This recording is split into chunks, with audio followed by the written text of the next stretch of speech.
त्रिलोचन जी एक बहुत महात्मा थे, गृहस्थ महात्मा। वो संतों की सेवा करते थे। तो अब वो और उनकी पत्नी थी, तो उनके मन में था कि अगर कोई एक नौकर मिल जाए ऐसा जो हमारे संतों की सेवा करे। तो वो अंदर इस बात की भावना, इच्छा रखते थे, जो इच्छा करी हो मन माही, हरि प्रसाद कुछ दुर्लभ नाही। तो स्वयं भगवान अंतर्यामी नाम के दरवाजे से निकले, मुझे कोई नौकर रख ले।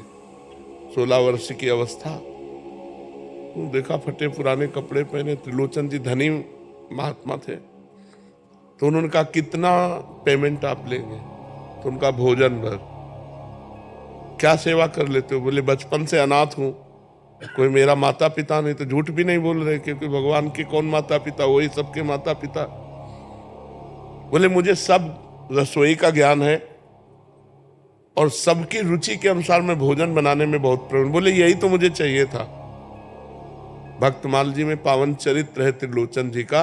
भगवान से पूछा तुम्हारा नाम क्या है? बोले लोग मुझे अंतर्यामी कहते हैं। अच्छे कपड़े पहनाए। भगवान ने कहा एक शर्त है, हम सबको बना के पवाएंगे, लेकिन हमको तुम्हारी पत्नी बना के पवाएगी। और अगर वो किसी से कह दिया तो उसी दिन हम चले जाएंगे। उनका कहेगी क्यों? बोले थोड़ा खुराक हमारी अधिक है। 2.5 किलो अन्न भगवान एक बार पाते थे।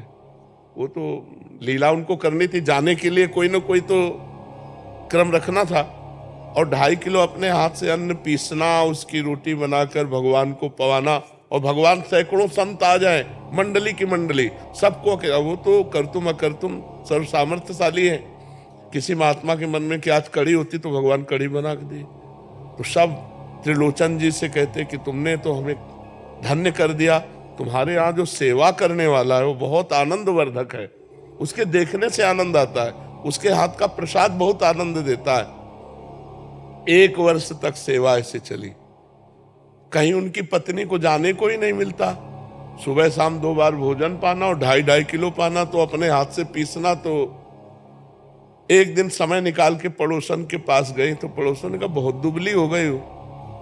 तो माताओं बहनों को श्राप है महाराज युधिष्ठिर का कि वो अपने मन में कभी बात छुपा नहीं सकती। एक न एक दिन उनको कहना ही पड़ेगा, क्योंकि माता कुंती ने कर्ण के उत्पन्न होने की जो बातें हैं उनको छुपाया। तो जिस समय महाराज युधिष्ठिर सबका तर्पण कर रहे थे अपने परिवार वालों का, तो कुंती जी ने कहा बेटा कर्ण का भी तर्पण कर देना। तो उनका शत्रु का तर्पण करने का आदेश माता क्यों देती हो? तो उनका वो शत्रु नहीं, तुम्हारा बड़ा भाई है। तो उनका सत्य यदि ऐसा उस समय बता देती जिस समय महाभारत शुरू हुआ था, तो मैं पैर छूता, और जब मैं कर्ण के पैर छूता तो युद्ध समाप्त हो जाता। क्योंकि दुर्योधन कर्ण के बल से ही लड़ा। आज मैं साफ देता हूं कि कोई भी माता बहन अपनी बात, गुप्त बात बहुत दिन तक हृदय में नहीं रख पाएगी, उसको बोलना ही पड़ेगा। तो उन्होंने कहा देखो तुम्हें कसम है किसी से कहना नहीं। एक हमारे यहाँ नौकर आया है तो बहुत अच्छा, लेकिन बहुत खाता है। 2.5 किलो सुबह खाता है, 2.5 किलो शाम के खाता है। कहना नहीं किसी से। उसने पड़ोस वाले से कहा कसम है तुम्हें कहना नहीं किसी से। इनके यहाँ नौकर आया 2.5, वो पूरे बोलने में बात, और सब किसी से कि किसी से नहीं कहला, और वो कह सबसे रही है और कसम धरवा के कह रही है। ये जब बात हुई तो त्रिलोचन जी ने देखा कि अंतर्यामी है ही नहीं। तो उनका गलती क्या हो गई मेरे से? पत्नी से पूछा किसी से कहा क्या? उनका हाँ हमने कह दिया। बोले इसीलिए वो चला गया। बहुत रोए।